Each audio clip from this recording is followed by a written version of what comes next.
c'est exactement ce qu'on disait avec les filles, les facilitatrices d'allaitement, les filles la dernière fois, de la différence entre, quand je vous dis, il y a ce que tu veux dire, ce que tu crois dire, ce que tu dis, ce que l'autre veut entendre, ce qu'il croit entendre, et ce qu'il aimerait entendre, ce qu'il entend vraiment, du moins. Et ça, c'est terrible, parce que du coup, ça revient, tu sais, à l'exemple que je donnais la dernière fois en disant, bah, c'est comme, comme quand on est en voiture, tu sais que c'est le mec qui conduit, et que la meuf, elle est à côté, qui fait genre, chérie, tu voudrais pas t'arrêter pour boire un café? Alors qu'en fait, la vraie demande derrière, c'est, arrête-toi, j'ai envie de pisser, je vais te pisser sur ton fauteuil en cuir, quoi, tu vois. Tu vois, on a peut-être, on n'est pas suffisamment clair. Est-ce que toutes les femmes sont comme ça en vrai? C'est une bonne question. Mais en même temps, il y a un côté où on se dit, ah, mais ça coule de source, quoi. Mmh. Et je trouve que tu l'as d'autant plus quand c'est quelqu'un qui partage ta vie en mode, il devrait savoir. Ça Il fait ou elle. 15 ans qu'on est Ouais, ensemble c'est quand ça. même. Souvent, t'entends ça. Je sais pas, toi, chez tes parents ou moi, chez tes beaux-parents ou moi, dans ma famille, je sais que des fois, moi, j'ai déjà entendu ma belle-mère dire, elle disait de mon beau-père, oh, il devrait savoir quand même. C'est vrai, hein. Savoir quand même. Mais Bah, même, en fait, et non, il est pas même dans ta si tête. c'est pas proche, même si c'est pas proche, il y a des choses qui sont tellement logiques pour nous que ça devient impossible que ce ne soit pas pour quelqu'un d'autre, en fait. Ah, est-ce que c'est pas de l'ego mal placé? Un petit peu, bien sûr. Mais pas que. Mais pas que. Est-ce que c'est pas aussi, au-delà même de l'ego, finalement, parce que l'ego a son jeu dedans, hein, mais comme si on est sur mon besoin est tellement légitime que C'est, il est au vu de tous, en fait. est-ce que c'est mon besoin est légitime ou j'ai besoin qu'on légitime mon besoin? Hmm. Au fond du fond, ça l'est. Parce que si finalement on n'avait pas ce besoin que l'autre comprenne et légitime le besoin, on On le le dirait répéterait pas. beaucoup plus clairement. Alors que Mm, là, quelque part, ouais, donc c'est vraiment, c'est du mm, sous-jacent, mm, du sous-jacent, hein, ouais. mm. Ouais, mais tu vois, après, pour en revenir au sujet qui nous passionne toutes les deux et par rapport à l'allaitement, je me dis, tu vois, ça, est-ce que ça fait pas partie de finalement ces petits phénomènes qui entravent l'allaitement? Dans le sens, bah, quand tu as affaire à une femme qui est en postpartum, qui est en matrescence, qui allaite, quoi, elle est déjà dans une certaine sensibilité. Tu vois ce que je veux dire? Et elle a besoin que ses émotions, elles soient, ou ses émotions, ses pensées, etc., elles soient légitimées plus, plus, plus, plus, plus. Là où même déjà en temps ordinaire, ça ne l'est pas dans la société, tu vois ce que je veux dire? Et elle en a besoin plus, plus, plus. Donc, est-ce que des fois, nos frustrations en tant que femme, en tant que mère, en tant que conjointe ou petite amie ou etc., ça vient pas du fait que des fois, on est dans des périodes où on n'a pas envie d'expliciter, on a envie que l'autre il comprenne tout de suite et que ce soit logique et que ce soit, mais en fait, mais légitime. En fait, cherche pas, tu vois, ce que je dis, c'est légitime et légitime-le, s'il te plaît, parce que j'en ai besoin. C'est vrai, hein? C'est vrai. Ne serait-ce que par déjà la transformation en vrai de la femme, hein, la transformation de la femme Mm. avec ce qu'amène la maternité et qui fait qu'elle est plus finalement dans tout ce qui est communication, etc. Elle est plus dans il faut que je survive. Là, mes besoins sont tels. En fait, j'ai besoin qu'on me réponde à mes besoins, point. J'ai pas besoin d'avoir de réflexion autour de ça, etc. J'ai besoin qu'on réponde à mes besoins. Donc, je pense qu'il y a ce côté-là aussi. Puis il faut cumuler aussi tout le reste, hein, comment on se sent dans son corps, comment on se sent émotionnellement, est-ce qu'on n'est pas trop fatigué aussi? Enfin, il y a plein de choses qui Est-ce rentrent en que, compte. pour moi, c'est comparable à revenir à un état, je vais mettre des guillemets, mais à un état d'enfant? Parce que nos enfants, c'est ça au final aussi, tu vois.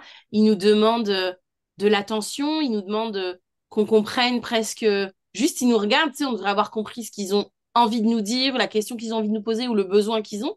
Et finalement, quand ils partent un peu dans des crises, je mets toujours des guillemets à crise, bah, c'est cette frustration de ne pas être compris presque magiquement. Et c'est un peu ça, des fois, qu'on cherche en vrai. On voudrait que, comme par magie, tu sais, l'autre, il nous ait compris, qu'il est, oui, c'est normal, t'inquiète pas, je t'amène ton petit dalle de l'anticorail ou je sais pas quoi. Enfin, tu vois ce que je veux dire? J'ai l'impression que des fois, on revient. Tu vois, quand on parle des mots, tu vois, matrescence, adolescence, ouais, je me dis, en fait, juste, tu régresses pour mieux grandir, quoi. Est-ce qu'on régresse ou on fait une mise à zéro? Ah, je sais pas. Ah non, tu peux pas faire de mise à zéro parce que ça voudrait dire que tu oublies tout ce qui t'a construit pour construire quelque chose de nouveau. N'oublie pas, mais peut-être c'est pas tant une mise à zéro complète de qui tu es, mais une mise à zéro de tes priorités, de ta façon de voir, Hmm. il y a plein de choses qui rentrent en jeu. Et c'est Je là, parlerai pas d'une mise à zéro, mais d'une mise à jour alors. ouais, une mise à jour et un changement de lunettes. Il y a Ouais, des ouais. vraies lunettes. Ce qui Mm. fait que même si finalement, on se dit, bon, bah, elle a toujours été comme ça, on voudrait répondre comme ça, bah, en vrai, ça n'aura plus de sens, du coup. Et surtout dans l'allaitement, parce que l'allaitement, même si on le sait, n'importe quelle alimentation pour l'enfant, la mère elle se dévoue à son enfant, il y a une espèce de dévotion C'est ça, maternelle c'est ça. qui est là. Mais la dévotion au niveau de l'allaitement vient aussi du corps, la dévotion du corps, du don de Mm. soi. Et ça englobe vraiment, l'allaitement englobe vraiment beaucoup de choses dans ce côté-là. Ce qui fait que, est-ce qu'elles ont l'espace aussi de devoir réfléchir à ces choses-là quand déjà leur corps est déjà sur cette dévotion et déjà sur finalement, elles répondent tellement aussi aux besoins de l'enfant. Est-ce que c'est pas aussi le fait que bah, elle a déjà tout vidé pour l'enfant. En plus de ça, il faut qu'elle noue la relation avec son conjoint, sa conjointe, qu'importe, mais son ami, sa grand-mère, qu'importe la personne qui est proche. Mais en attendant, elle, comment elle répond à ses besoins? C'est Et ça? j'étais en train de me dire qu'en fait, c'est ça. C'est-à-dire que, comme tu dis, on, on donne tellement à l'autre, donc à l'enfant en l'occurrence, là, si on parle de maternité, si on parle d'allaitement et tout ça, mais on donne tellement à l'autre qu'en fait, on n'a plus de place pour soi. Un soi qui est en train de d'évoluer, tu vois, qui est en train de se mettre à jour aussi. Et finalement, on voudrait que l'autre... Prête-moi la moitié de ton cerveau, s'il te plaît. Tu vois ce que je veux dire? Prête-moi la... Il n'y a pas de place dans le mien. Tu peux pas me faire une commode chez toi, s'il te plaît? Parce que là, j'ai pas de place chez moi, en fait. Je peux squatter ton garage. Mais c'est ça. Ouais, mais c'est ça. En vrai, c'est ça, ouais. Ouais. On dit que c'est une équipe. Le Oui. couple parental, c'est une équipe. Il y a Mm, vraiment une histoire de coéquipiers qui se donnent la main, qui s'aident, qui montent, et puis que quand l'un a besoin, l'autre aide, etc. C'est aussi ça, le couple. En fait, je pense que c'est tu vois, les couples qui, j'allais dire qui fonctionnent. C'est un bien grand mot, les couples qui fonctionnent. Mais on va dire les couples qui fonctionnent parce que j'arrive pas à trouver d'autres mots. Mais les couples qui fonctionnent, c'est à mon avis, à mon sens, je pense que c'est le coparent qui a compris que le parent, j'allais dire initial avec des guillemets, qui s'occupe du bébé en majorité du temps, on va dire ça comme ça, bah, il a besoin d'une commode dans son cerveau, quoi. Tu vois ce que je veux dire? Je pense que ces couples-là, quand le coparent il comprend qu'en fait, bah, finalement, le parent qui s'occupe en majorité de l'enfant, je parle du parent qui s'occupe en majorité de l'enfant, hein, les deux parents s'en occupent, c'est pas le propos, mais il y a une majorité d'un côté. Et ben, si l'autre coparent il dit, OK, toi tu t'occupes en majorité de l'enfant, bah moi je vais m'occuper en majorité de toi. Tu vois ce que je veux dire? Et ben, je pense que du coup, il y a comme de l'apaisement qui se fait, pas sérénité, mais en mode, bah c'est équitable. Tu vois ce que je veux dire? Ok, ok, bah d'accord. Bah alors moi je veux bien m'occuper du petit, si toi tu t'occupes de moi. Tu vois? Et je veux bien aussi penser un peu à toi, si toi finalement tu penses à moi, parce que moi je peux plus penser à moi. Tu vois ce que je veux dire? Bah, je sais pas si c'est compréhensible, je le dis comme ça. Non. Vraiment, là, on commence de la communication, mais on parle aussi de la place du coparent. Finalement, ça montre à quel point Mm, le coparent a sa place. Ça le mm, montre à quel point. Et souvent, le fait qu'on attende une communication sur ça, c'est aussi ne pas laisser l'espace au coparent à décider comment il allait prendre sa place aussi, tu vois. Il y mm. a il y a des choses que peut-être lui voit ou entrevoit, qu'importe, imagine avec son enfant. Et quand on est aussi focus finalement sur le besoin du parent initial, comme tu dis, celui qui va donner sa majorité de son temps, bah, ça fait que, oui, mais du coup, le papa, lui, comment il connecte avec son enfant à ce moment-là? Et c'est ça qui est intéressant. Il faut aussi avoir cette conscience que il faut replacer la mère aussi en tant que femme puissante pouvant répondre aussi à ses besoins. Ah, Et c'est que besoin à elle, tu veux dire? elle, et que quelquefois, on pourra faire toutes les choses du monde, mais il va falloir que ce soit peut-être elle qui réponde à son besoin. Bah, de toute façon, la plupart du temps, si les choses, elles viennent pas de toi, peu importe les transformations dans ta vie, tu vois ce que je veux dire? Peu importe, on parle de parentalité, mais ça pourrait être n'importe quoi d'autre. Peu importe les transformations que tu vis dans ta vie, si elles viennent pas de toi profondément, je pense que ça marche pas. Enfin, c'est pas pour reprendre tout ce que peuvent dire les machins de coaching ou tout ce que tu veux, je m'en bats les boobs, franchement. Mais je me dis, et pour le vivre aussi, tu vois, si j'ai pas décidé d'un truc, en fait, tu vois, la régie, elle peut me dire ce qu'elle veut, si je l'ai pas décidé, tu vois. Là où il me mindset, c'est quand il me fait croire que ça vient de moi. Là, c'est fort. Bah, là, c'est cool parce que ça veut dire qu'il y a, il a capté tes besoins quelque part et que il les utilise pour te montrer une autre vue avec d'autres lunettes.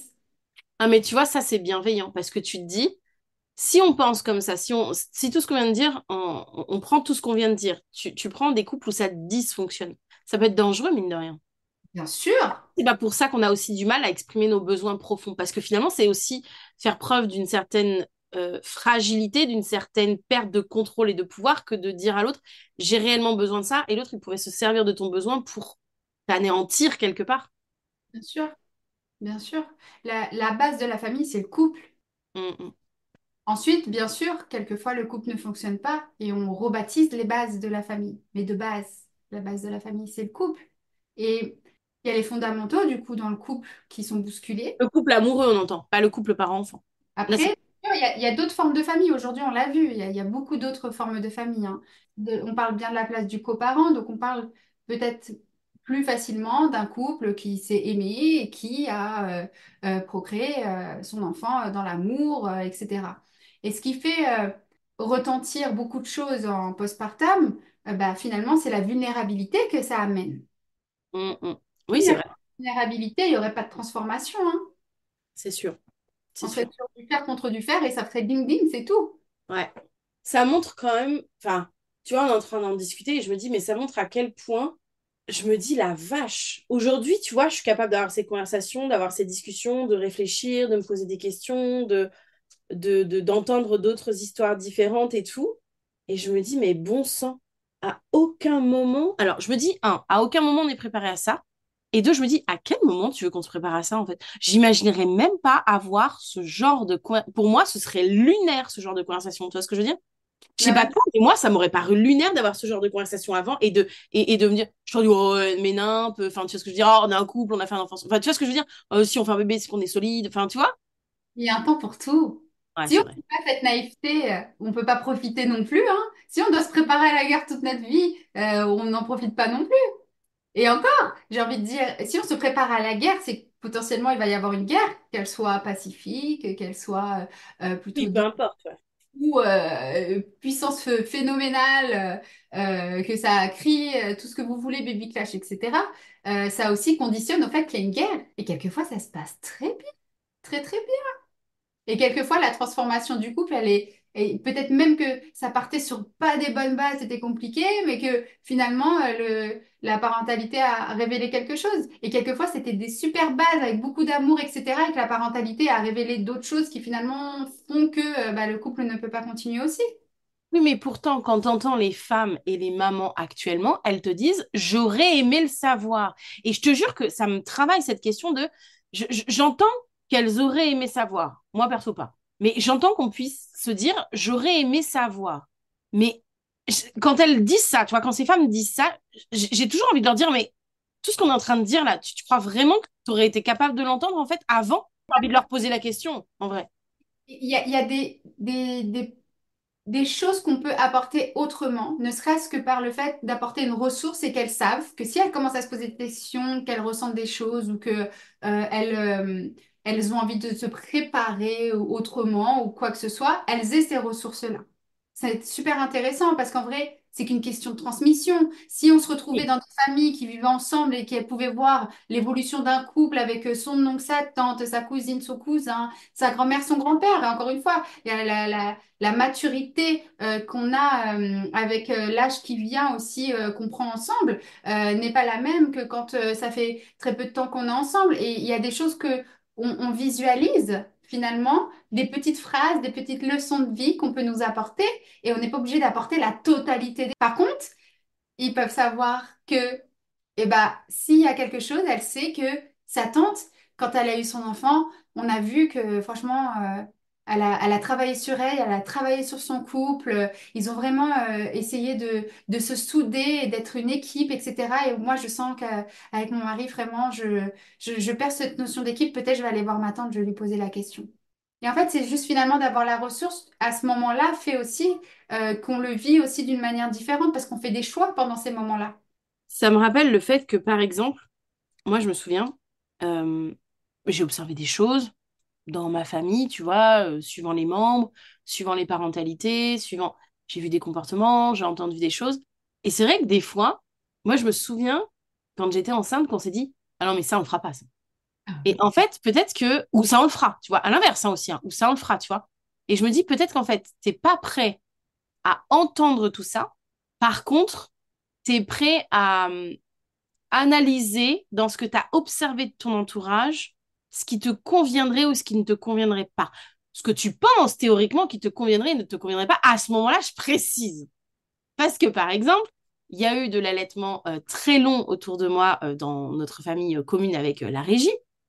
Et nous, on s'est dit, jeunes, naïfs et un petit peu, comment te dire, hautains que nous étions, oh non, on s'est abusé quand même hein, jusqu'à cet âge-là. Hein. Sachant que c'était un bébé qui avait été allaité jusqu'à 18 mois. Maintenant, je rigole, ma fille a 7 ans et elle a toujours sa tétée du matin. Tu vois, et je suis là. À quel moment tu t'es permis de juger, en fait, ma grande? Mais c'est la maturité aussi.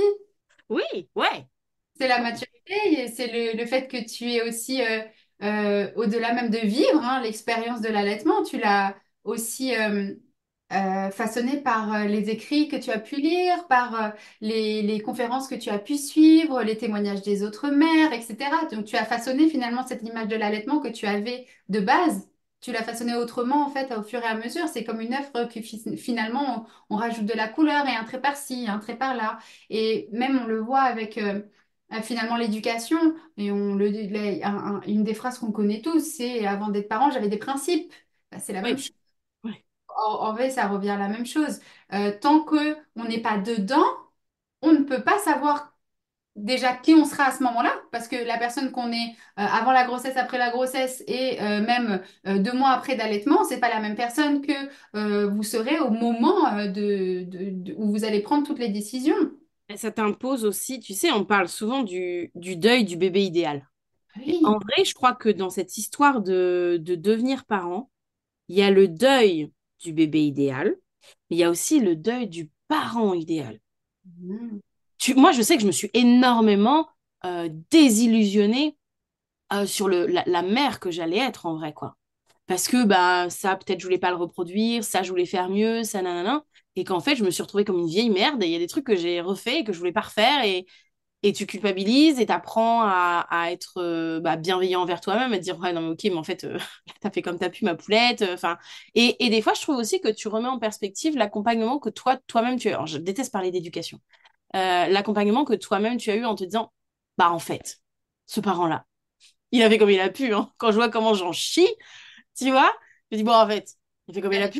Et aussi, avec ce qu'il avait à l'époque. Aujourd'hui, on a quand même Ouais. un accès à l'information et les résultats d'études sur la psychologie de l'enfant, sur l'impact de l'allaitement, etc., qu'on a aujourd'hui qui n'étaient pas là hier. Et ton histoire, comment tu as travaillé sur ton histoire? Moi, je sais que je me suis tapé de la thérapie, tu vois ce que je veux dire? Donc, il y a des choses aussi qui entrent en jeu dans ce que tu as pu faire aussi pour toi-même déjà, pour toi-même, par rapport à ton histoire, etc., avant même d'être parent. Et tu te dis, ouais, ok, moi je sais, hein, je me dis, ouais, je fais une thérapie, machin, bon, ok, bon, bah maintenant je vais mieux sur le moment. Mais en fait, encore aujourd'hui, il y a des fois, je fais un arrêt sur image, je me dis, ouais, je me souviens ça. Je me souviens ça quand j'ai fait ma thérapie. Ça fait tilt maintenant, tu vois. C'est des Mhm. clés qui m'ont été amenées par cette personne-là, par ma thérapeute, où j'étais là en mode, je vois pas où elle veut en venir, je vois pas ce qu'elle veut que je déconstruise ou reconstruise ou machin. Et aujourd'hui, je me dis, ok, c'est bon. J'ai envie de la rappeler et de lui dire, c'est bon, j'ai compris. Mais du coup, ça retombe avec ce que tu as dit tout à l'heure. Les mamans qui voudraient savoir en avance, Mm, même si mm, mm. pas le message, encore une fois, on n'est pas obligé de tout leur délivrer le message. C'est pas ça dont elles ont besoin finalement. Ouais. Mais qu'elles sachent, pardon, où trouver de la ressource, que c'est normal que ça transcende la maternité, que elles ne sont pas obligées de souffrir pour être heureuses, que l'allaitement ne fait pas mal. C'est l'environnement qui complique et que quelque part, si il y a des signes de déconfort, d'inconfort ou même de choses qui font que dans notre ventre, on sent qu'il y a quelque chose, ben, on peut être accompagné pour ça et que finalement, on peut vivre sa voie lactée comme on le souhaite. Et juste des idées comme ça posées petit à petit au fil des conversations, etc., ça fait que bah, ça refera des petits rappels comme ça dans sa tête. Sauf qu'il y a des accompagnements qui sont à dédramatiser aussi. Par exemple, se faire suivre ou faire appel à un psy, je trouve que c'est encore hyper mal vu dans nos sociétés actuelles, tu vois. Je trouve Oui, qu'il y a des accompagnements qui ont vachement besoin d'être dédramatisés en vrai, alors que ça fait du bien, tu vois. complètement. Après, je trouve qu'il y a vraiment une avancée sur ça, surtout du côté féminin. Pour le coup, je le vois Je vraiment, trouve. ouais, beaucoup plus du côté féminin, comme si les femmes commencent à se rendre compte que leurs émotions ont de la valeur. J'ai l'impression vraiment il y a un petit tournant au niveau de ça. Après, c'est Ouais, peut-être mais dû. c'est pas parce que ton émotion a de la valeur que tu as forcément besoin d'un suivi psy, tu vois. Non, mais du coup, elle considère un peu plus le fait que si elle ressent ça, c'est que peut-être que j'ai besoin d'aide. Alors que avant, c'était la mère sacrificielle avant tout. Oui, Euh, c'est vrai. comment ça, tu souffres? Mais toutes les mères souffrent, c'est normal. Ouais, c'est vrai. Donc, il y a ce côté-là qui est quand même un peu plus, même on le voit, et on parle plus du postpartum, du côté maternel beaucoup, même si on oublie que ça impacte toute la famille et que Ouais. c'est toute la famille qui se doit d'être accompagnée pour être respectée dans ses choix et qu'elle puisse prendre des choix. Mais il y a plein de choses qui finalement nécessitent un accompagnement, ne serait-ce que pour se rendre compte qu'on n'est pas seul dans ce qu'on vit ou même tout simplement pour être au fait, là, comme tu viens de dire, pour être au fait finalement des possibilités de ressources ou même au fait de choses peut-être physiologiques, tout simplement. Par exemple, le rythme de l'allaitement, c'est vrai que c'est quelque chose qu'on ne nous apporte pas et que si ces mamans-là ressentent cet appel-là à ce moment-là, mais qu'elles fassent, qu'elles fassent. Et tout à l'heure, on parlait de deuil, mais j'entends tellement le deuil de l'allaitement. Ah, L'allaitement oui. parfait qu'on voulait à tout Et prix. qu'on te vend dans les magazines, hein, au final, hein. Ah oui. Alors que finalement, ça n'allait pas avec nos valeurs et qu'on n'aurait pas voulu vraiment le faire comme ça, mais on l'a fait comme ça parce que bah, moi, on m'a dit que j'avais le droit et après, j'étais obligée de faire comme ça. Combien de fois on entend ça? J'étais obligée de Ah faire. là là, tellement, tellement. Et déjà, de se rendre compte qu'elles ont le choix, ne serait-ce que ça, si on a gagné, si on est juste ça, ouais, qu'elles se rendent compte qu'elles ont le choix. Et dans Euh, tous les sens, hein, le choix d'allaiter ou de ne pas allaiter, hein. oui, Dans tous vraiment. les sens, en vrai, hein. Dans tous les sens. Et que même que finalement tout le poids n'est pas sur elle. Ça aussi, souvent on entend hein, le fait que Mm. le poids soit sur la femme. Et quand on retravaille pour les accompagnements du coup post-sevrage, quand on accompagne ces femmes-là, on se rend compte que elles ont vécu comme si les autres ont créé son histoire, mais que ce n'était pas elles qui vivaient leur histoire. Oui, comme si c'était détaché. Et ça, c'est Ouais. assez C'est troublant, moi, je trouve. troublant, oui. C'est très troublant, même pour elles, parce que souvent, elles se rendent pas compte quand elles le disent, et quand on décortique, elles se rendent compte petit à petit. Et c'est des mères qui ensuite, quand elles prennent des décisions, elles le font de manière beaucoup plus... elles y mettent une intention particulière. Et même que ce soit allaitement ou pas allaitement, mais elles y mettent une intention particulière. Et le choix éclairé, c'est aussi ça, c'est aussi de l'intention qu'on va mettre sur les choix. C'est surtout ça, en vrai. Tout ça, c'est vrai. C'est vrai, c'est vrai. Faire un C'est choix éclairé, c'est ta conscience, t'as conscientisé le choix que tu fais. c'est ça. On y met. Finalement, je cherche souvent le mot, tu sais, quand je dis aux filles, oui, faites attention à ce que vous pensez. Mais en fait, il m'est revenu cette nuit, je crois, le mot. Et en fait, c'est le mot intention que je cherche à chaque fois. C'est l'intention que tu mets derrière ce que tu vas faire. Vraiment. Et ça fait la différence. Ah oui. Et pour le coup, c'est prouvé, les études le prouvent, quand on cherche quelque chose, on le trouve. Ah bah ça, Si on est une chose que tout le monde étant mère a déjà vécu, une fois qu'on décide de vouloir avoir un bébé, tout le monde est enceinte. Tout le monde. ta meilleure amie. Oui, tout le monde. Dès qu'on veut commencer à porter son bébé, tout le monde a un moyen de portage. On voit ça partout, mais c'est parce que le cerveau, ce qu'on finalement lui fait désirer, bah, il le cherche. Il C'est le cherche. ça. Et du coup, inconsciemment, nos yeux cherchent en fait l'information qui lui plaît et qui ferait nourrir en fait ce projet qu'il a en tête. Ouais, c'est vrai. Ouais, c'est vrai. Tu es, tu amènes ce que tu es ou ce que tu penses. Mhm. Mais ce que tu penses finalement, fais ce que tu es. Mais c'est toujours ce que je vous dis. Surveille tes pensées, elles deviendront tes paroles. Surveille tes paroles, elles deviendront tes actes. Et surveille tes actes, ils feront de toi ce que tu es, quoi. Ouais. Ah là là là là, c'est fou.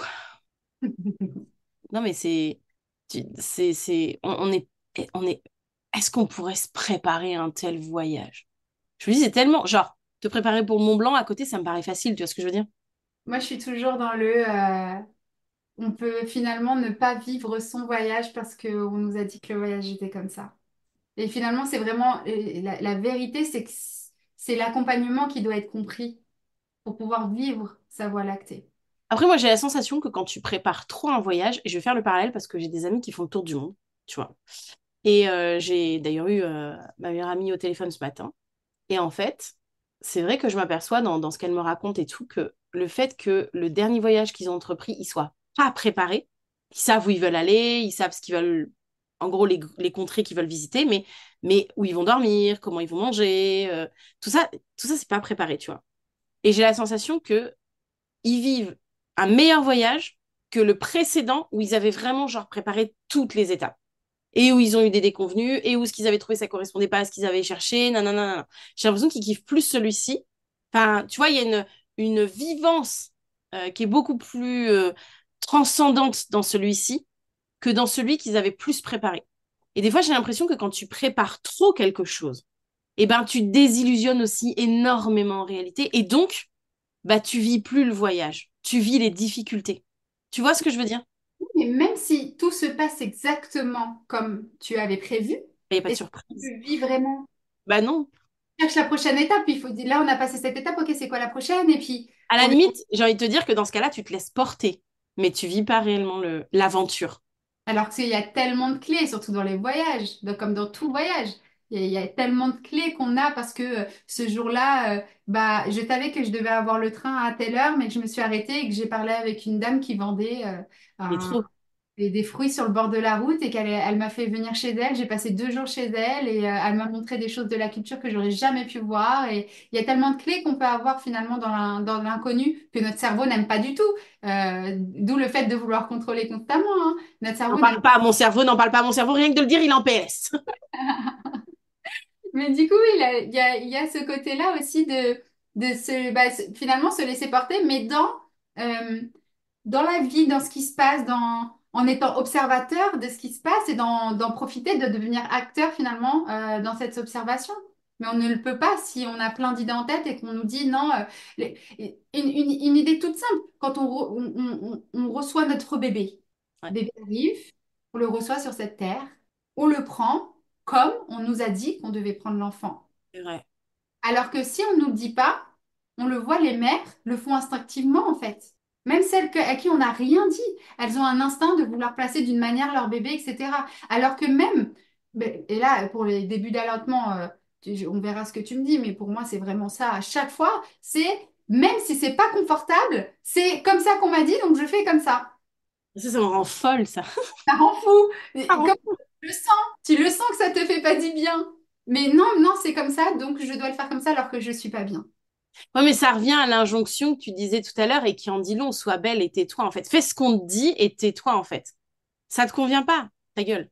Rien demandé, en fait. Oh, t'es jeune, tu verras plus tard. Ouais, ouais, ah oui, Ça fait 20 ans, ça fait 20 ans, on connaît. Donc non, c'est mieux que toi. c'est comme ça en fait. Ouais. Tu peux pas avoir mal. Je sais que t'as pas mal.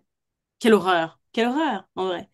Quand tu y penses, quelle horreur. Mais c'est dans le film, je crois me souvenir que c'est dans le film documentaire Bébé d'Alain Chabat, où ils suivent plusieurs femmes qui enfantent à travers le monde. Et on voit ce phénomène, comme tu dis, des femmes qui, pour certaines, enfantent en tribu, hein, entre femmes, etc. Et oui, oui, instinctivement, elles savent attraper leur bébé, instinctivement, elles savent le mettre, instinctivement, et elles n'ont pas besoin qu'on le théorise. J'ai la sensation que trop de théorie tue l'instinct, en fait. Tu vois ce que je veux dire? Mais dans tout, tout. Trop Moi, de théorie tue l'instinct. je vois ça un peu comme un aimant. C'est comme si d'un côté il y a l'instinct, d'un côté il y a finalement la réflexion, le contrôle, etc. Et que plus on a de contrôle, plus on a de théorie, plus on est vers ce point-là et du coup plus on s'en rapproche, plus l'aimant est attiré par. Et plus on est dans l'instinct, moins on est dans le contrôle, donc moins on est dans la théorie. Oui, bah oui. De toute façon, trop de questions, trop de réflexions, ça tue le néocortex. Et le néocortex, c'est là où tu as tout ton instinct. Donc oui, dans un certain sens, oui. Et ça ne veut pas dire qu'il n'est plus là même quand on est dans un contrôle complet, parce que au fond, on le sait, qu'on aimerait faire de cette manière. Il y a quelque chose qui appelle, ce qu'on refuse en fait. On se le refuse et on le remplit de toutes les idées reçues, tout ce qu'on m'a dit, les conseils. Il faut que je me rappelle, il faut que je relise, il faut que je fasse ci, il faut que je fasse ça. Et on n'est plus dans ah, je ressens ça, peut-être que c'est parce que c'est qu'est-ce que mon corps il essaye de me dire? Ah, peut-être j'avais envie de manger ça l'autre fois. Ah, mais tu sais quoi, peut-être je vais aller le manger et on va voir, peut-être ça va me faire du bien et je vais chercher qu'est-ce qu'il y avait dedans qui me fait du bien et qu'est-ce qui a fait que j'ai eu envie de ça. On n'est Ouais, plus. mais qu'est-ce qu'on te dit? Qu'est-ce qu'on te dit quand tu fais ça? J'ai déjà la réponse que je veux entendre. Arrête de t'écouter. Tu t'écoutes trop. Ah, c'est vrai aussi. C'est ça, hein. Moi, j'ai combien de fois ça, je l'ai entendu? Combien de fois je l'ai entendu? Je suis quelqu'un d'extrêmement instinctif et ce depuis très longtemps, depuis des années même, depuis que je suis gamine. Et combien de fois? Ah, c'est bon. Ce sont vous les ados, vous vous écoutez trop. Mais même encore plus grande. De toute façon, tu t'écoutes tout le temps. Mais si tu t'écoutes, tu vas faire que te lamenter, ma pauvre fille. Non, je cherche des réponses en fait, en vrai. Mhm. En vrai, je m'écoute, mais je cherche des réponses. Sauf que bah, toi, tu peux pas me les donner parce que tu t'es jamais écouté en fait. Donc, à quel moment tu me donnes des conseils? Et c'est vrai que c'est la plupart même la quasi-totalité hein, des conseils qu'on entend, et quand j'entends conseil, j'entends avis qu'on entend, c'est pour les personnes qui finalement n'ont jamais fait ou n'ont jamais osé faire ou à Ouais, qui on a refusé qu'ils fassent. ouais. Et comme si ils essayent, quelque part, ce n'est pas la méchanceté, hein, quelque part c'est de la bienveillance, ils essayent de nous protéger d'eux, parce qu'on les a protégés d'eux, parce que quand ils ont refusé de faire ça, ils se sont protégés d'eux. Non. On les a protégés de eux-mêmes ou on les a protégés de quelque chose?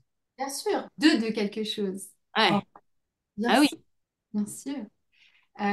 Et du Mais de coup, quoi alors? C'est quoi la peur qui est derrière tout ça?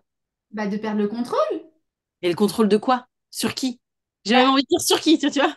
mais est-ce que ce n'est pas société de garder en contrôle?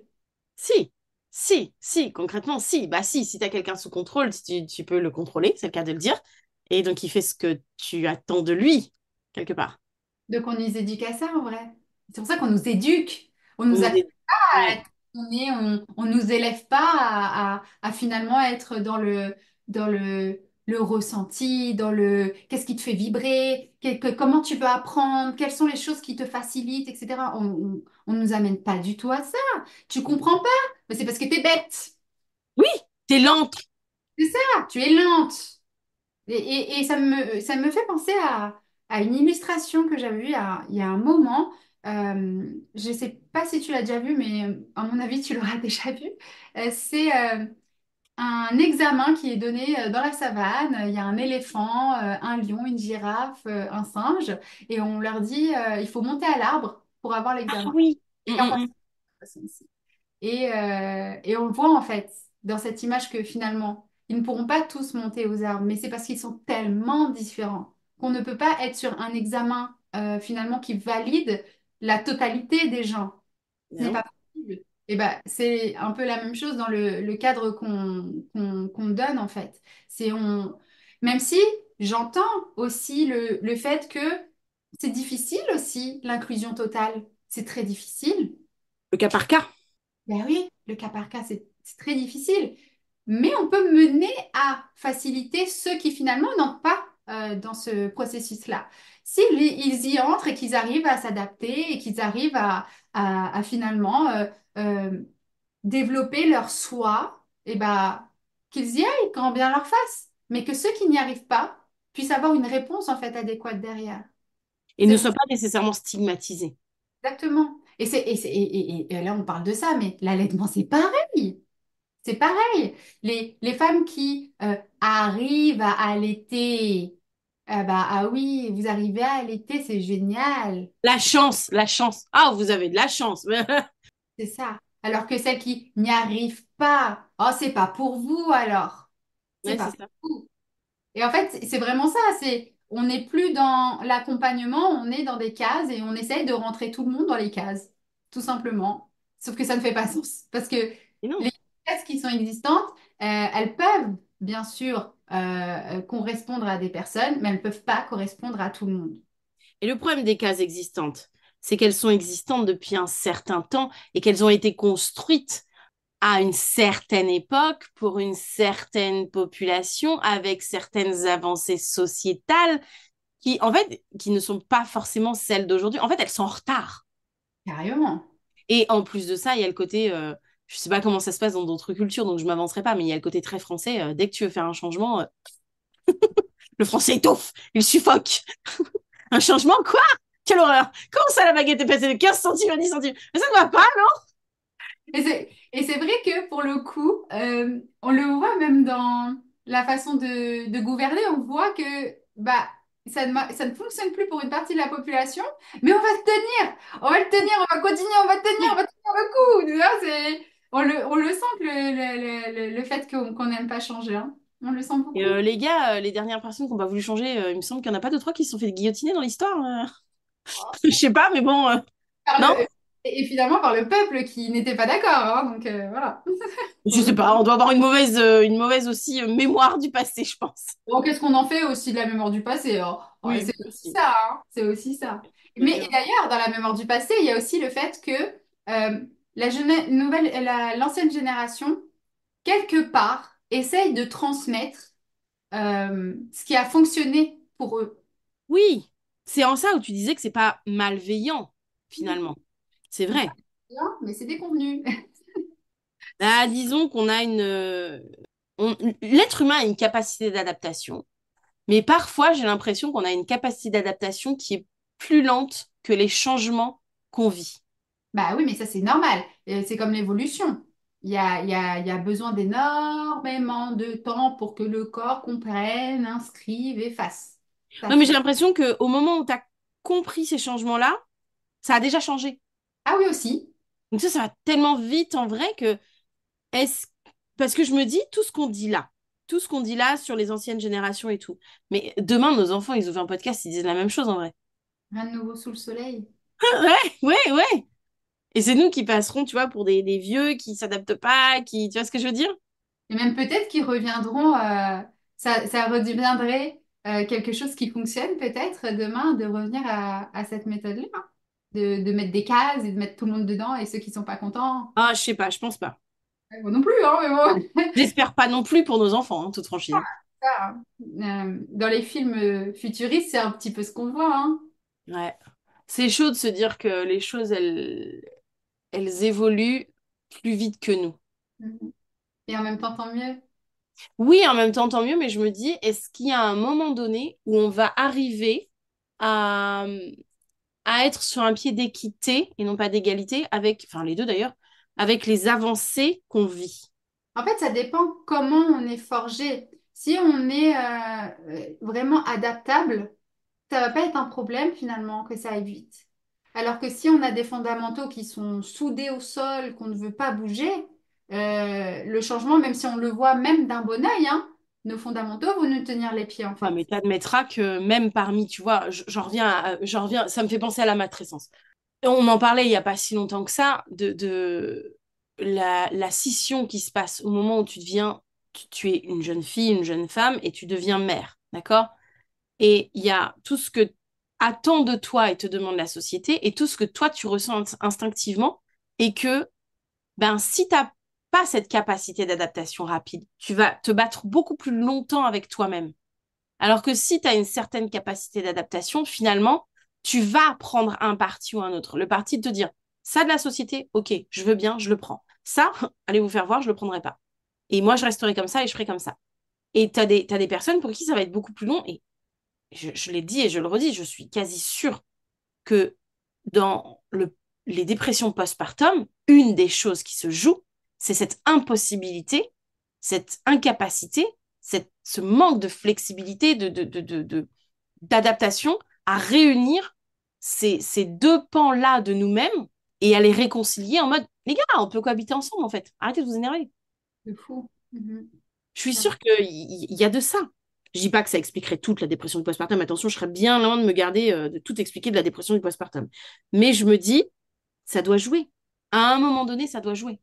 Et pour l'avoir vécu, c'est tellement difficile de jouer un rôle. C'est tellement difficile d'être le cul entre deux chaises, entre ce que tu ressens de toi-même, ce que tu sens que tu es et ce qu'on attend de toi. Je l'ai fait pendant 30 ans, je le ferai plus jamais, c'est terminé. Tu vois? Petite discussion encore bien intéressante, j'ai envie de te dire. Oui, vraiment parce que pour le coup, déjà, on parlait tout à l'heure de donner une intention vraiment quand on faisait notre choix, de finalement faire le choix, vraiment. Faire un vrai, Mhm. c'est notre choix. Mhm. Je crois sincèrement qu'on ne le peut pas si on n'est pas déjà en accord avec soi-même. Mais Et, c'est un travail si long d'être en accord avec soi-même en vrai.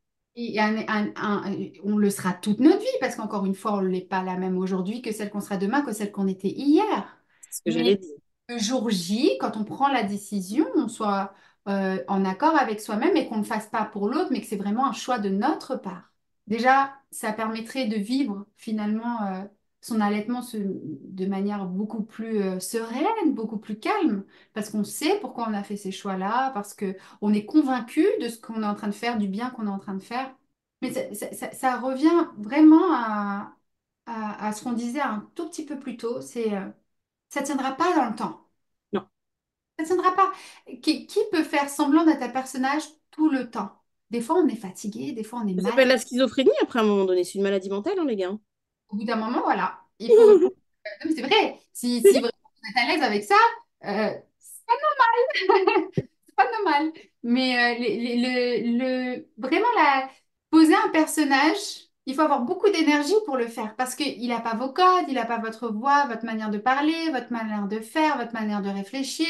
Et naturellement, qu'on le veuille ou non, plus on est vulnérable de notre corps, plus finalement l'esprit prend de la place.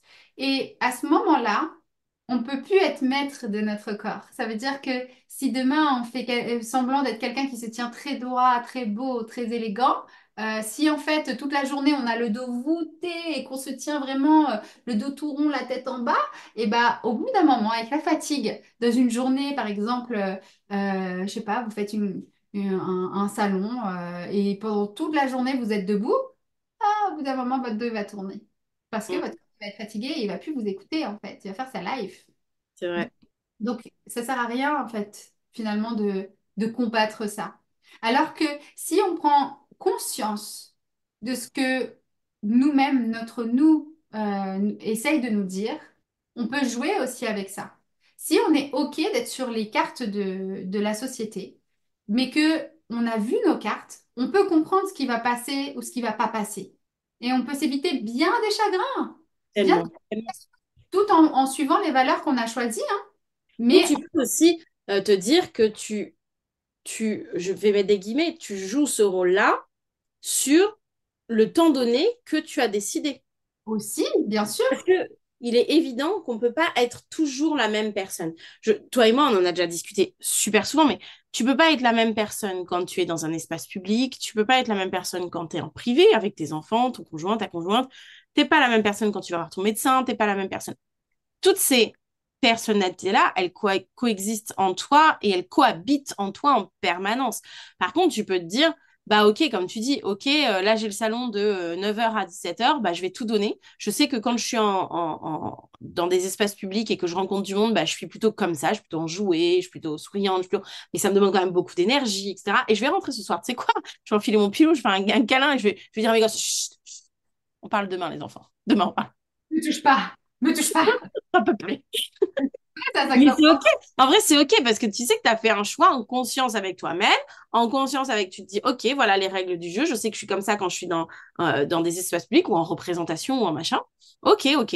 Et bah, tu arrives le soir chez toi, les gens de ta maisonnée te connaissent, savent que là, tu as besoin d'un temps pour te décompresser. Et finalement, c'est le lendemain où tu vas faire des cookies avec tes enfants, tu vas sortir pas, blablabla. Mais ils t'auront laissé ce temps. C'est un juste équilibre aussi. Tu vois, on parlait des besoins et des limites au début. Et en fait, c'est ça, c'est un juste équilibre.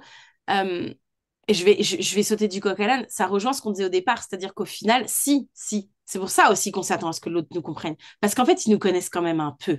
Tu vois ce que je veux dire?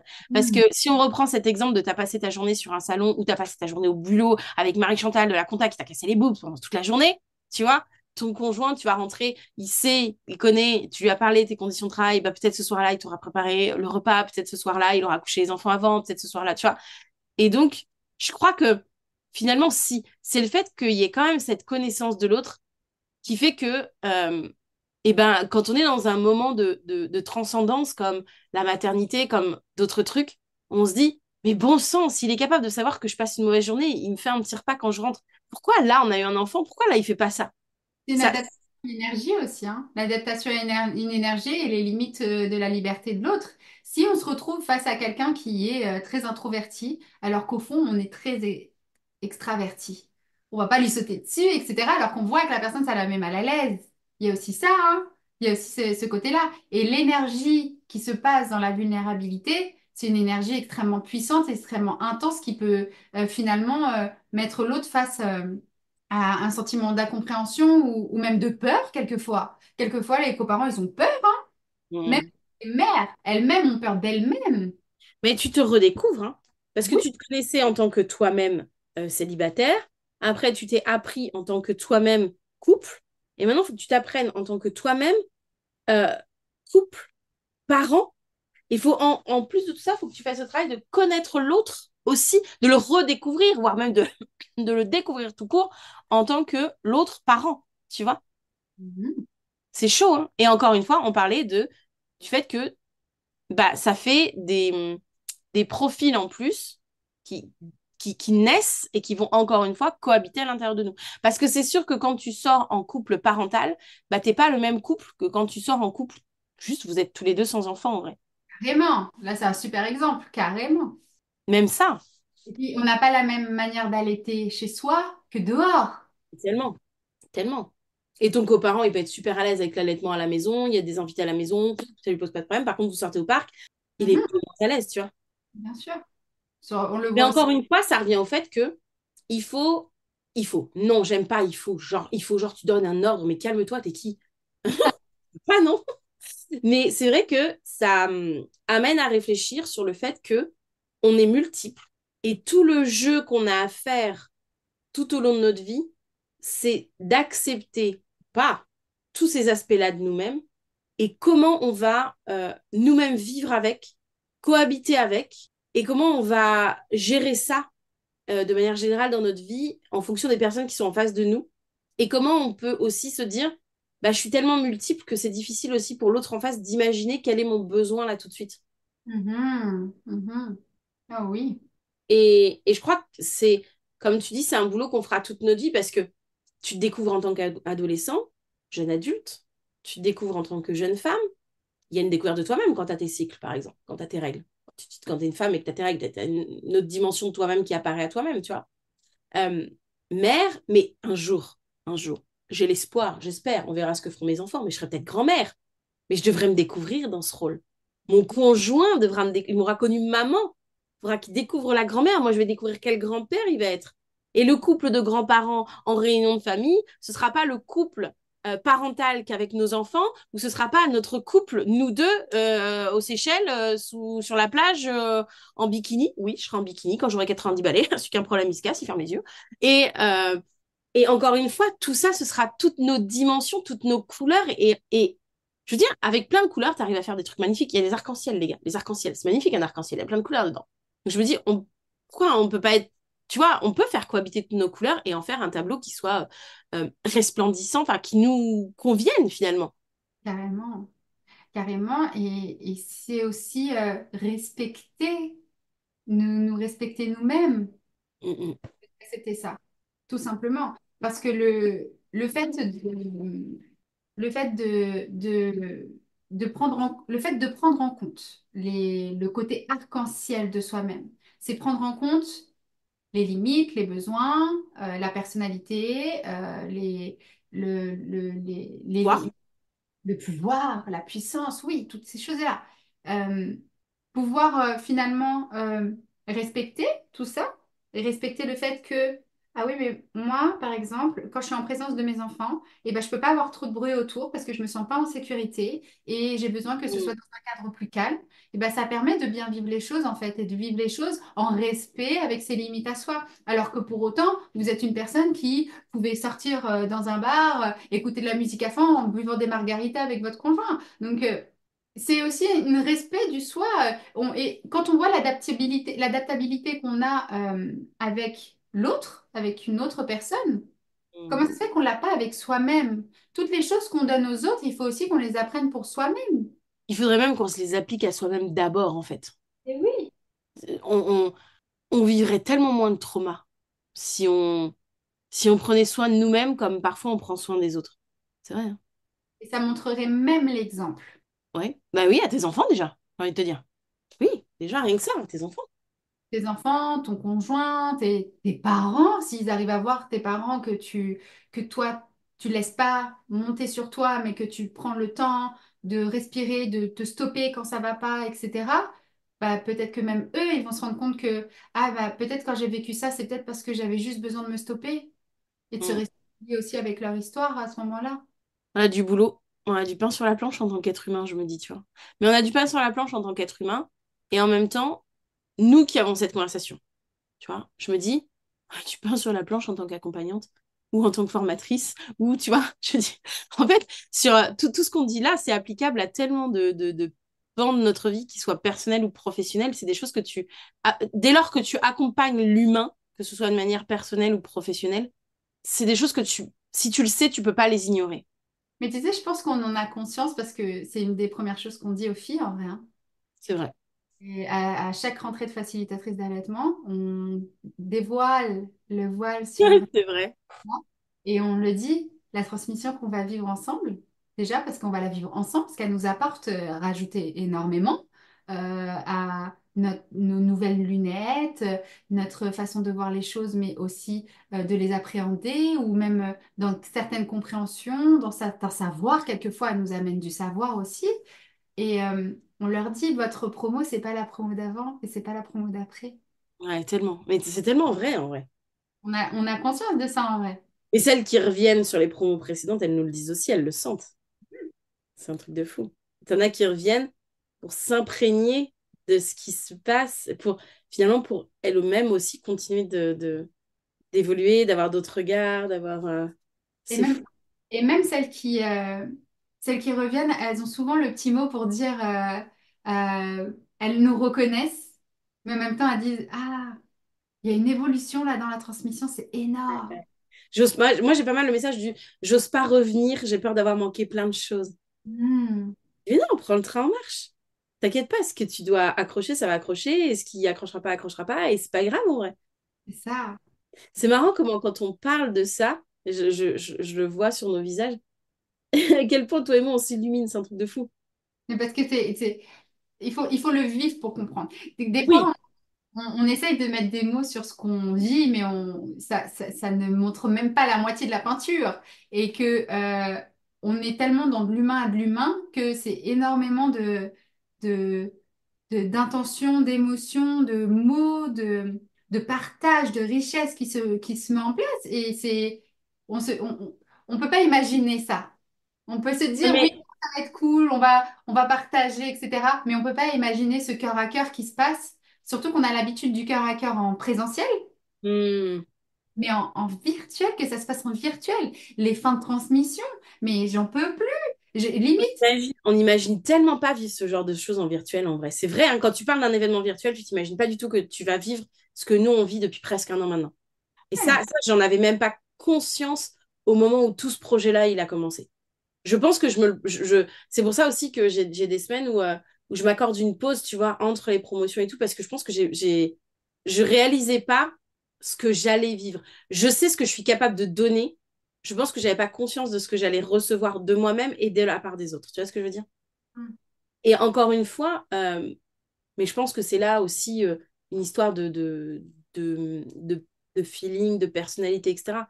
Mais je vois bien, en tout cas toi et moi, quand on parle d'humain, même toute cette conversation, plusieurs fois on a eu les yeux qui brillent, plusieurs fois on a souri, plusieurs fois on a...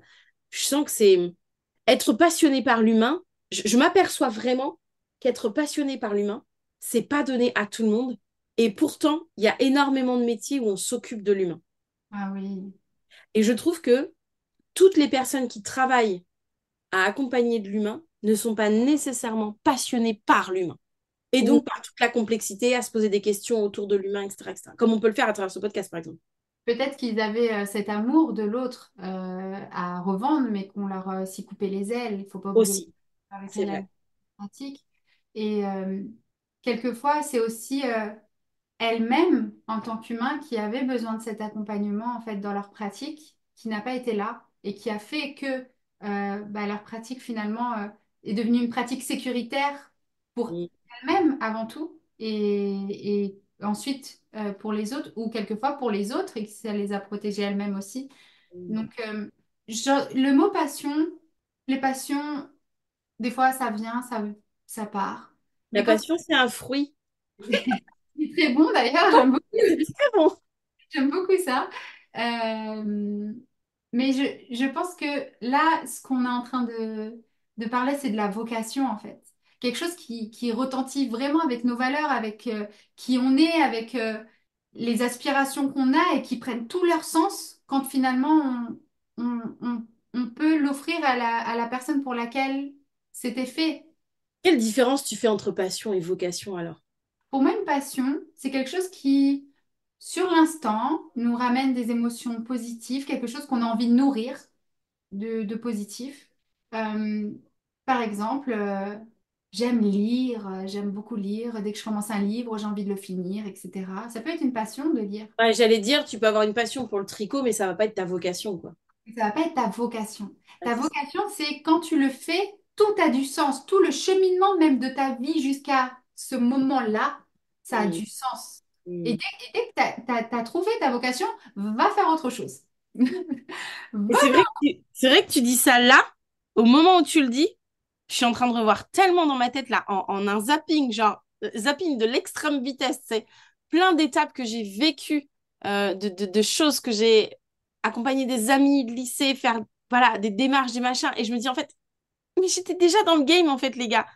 J'étais déjà là où je suis aujourd'hui. Alors, ça n'avait pas cette forme, ça n'avait pas peut-être c'était pas ce domaine-là. Clairement, je n'étais pas dans l'allaitement, etc. Quoique, j'ai eu à amener des amis à faire des démarches d'avortement, etc. Tu vois, au lycée déjà. Donc, tu te dis, ouais, en fait, tu avais déjà un pied dedans, ma fille, en fait.